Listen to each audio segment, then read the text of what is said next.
Adam Cavalier alongside Carson-Newman head men's basketball coach Chuck Benson on the Domino's postgame report. Chuck, another close loss on the road.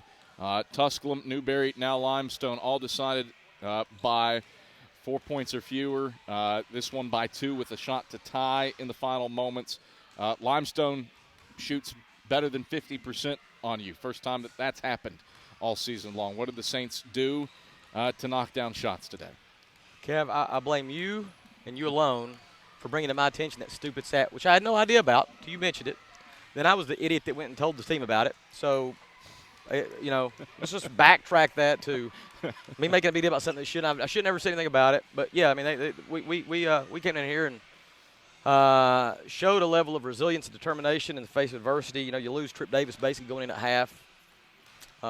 You lose Luke there at, between the about 8-minute mark. Yeah, you lose him. So that's 2 pretty significant losses. Wren gets the 5 fouls. What's really just sort of frustrating is that we rebound the ball well, did that very, very well.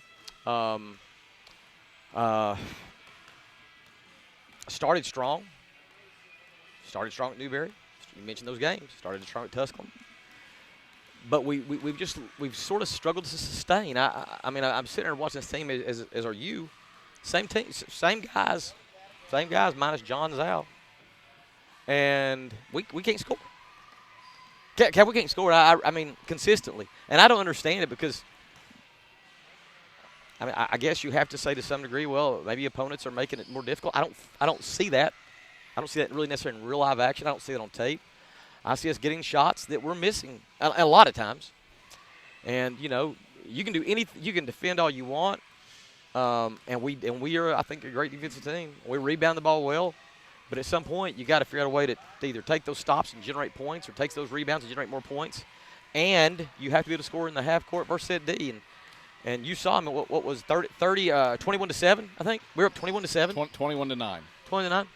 And I don't know how long it felt like an eternity. We couldn't put the ball in the basket. And 5 minutes and 42 seconds. Golly, dude. I mean, I don't know. I'll spend some time over Christmas break, obviously a lot of time trying to figure that out. But you guys got to put the ball in the basket. I mean, they got to put the ball in the basket. So, given the way the second half played out with Limestone making everything, 64% from the field, you shoot 55%, which is strong. How much of this one, even though it was so long ago in terms of the game action, that 5-minute scoring drought and you lose the 12-point lead, how impactful was that on the final outcome? I thought it was huge. I mean, philosophically, I think all games won the second half. But tones are set the first half. And I thought we had them sort of in a really questioning position. I thought they weren't certain. And then we go through the dry spell, and they made some shots, but we weren't making shots, And I felt like there was sort of a change in momentum. And again, games were in the second half, but tones can be set the first half. And I thought we literally in all 3 of these games we're talking about, the Ridge Road games, it's eerily similar. Yeah. Strong start, create a lead, and then go through a sort of a lull. And during that lull, the other team sort of chips away. And our guys, not that our guys dropped head tonight, really. We were trying to be very conscientious to remind them to control what we can control. And are we getting good shots? That's the real question. It sort of felt like, you said it. You said it and watched the game. You said it like, did that play a part? Well, obviously, yeah. It came up in your mind for some reason. Yeah. Because you saw what you saw, as did I.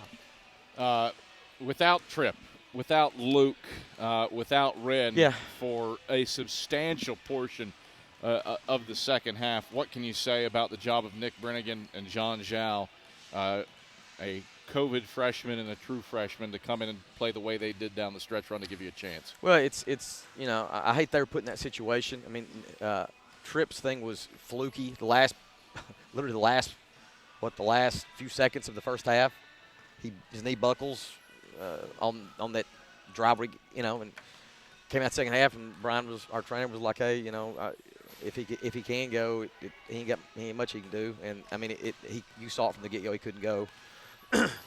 So those are pretty significant curveballs. But I thought Nick and John, I think Bridge got in there a little bit at the very end.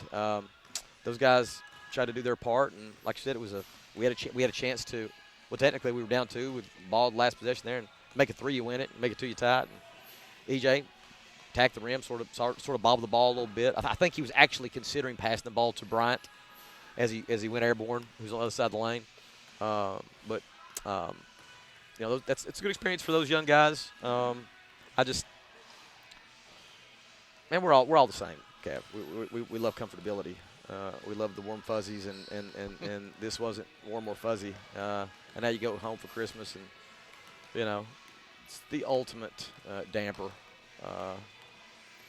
There's not enough turkey and mistletoe to make you feel good at this point. So you bring that up. Break for 13 days before Erskine comes into Hope Fieldhouse on New Year's Day for a 2 p.m. tip. What do you do over this hiatus to not just for this one, but the entirety of the first semester, which has had some really high highs, but also some excruciatingly tight lows? Try to decompress a little bit. Again, I don't want to spend a whole lot of time driving myself insane over it, but we've really struggled to put the ball in the basket. And maybe this little time away will let guys sort of get away from the game a little bit and clear their mind a little bit, or whatever it is that's sort of hindering us. Same team, same actions, good shots for the most part. Yeah. Not going in the basket. I wouldn't change anything regarding that. I hope we come back a little bit more refreshed. Those guys that are beat up, I hope they get a little time to get healed up and maybe go enjoy some time with family. And this was a good semester for us on so many levels. Great academic semester. Found out a lot about ourselves, some things we definitely can give more focus of time and attention to when we come back. But we need to use this to our benefit and really enjoy the break and try to recharge a little bit. All right, Chuck, pleasure as always. We'll talk to you in 2022. Thanks, Kev. It's Carson-Newman head men's basketball coach Chuck Benson.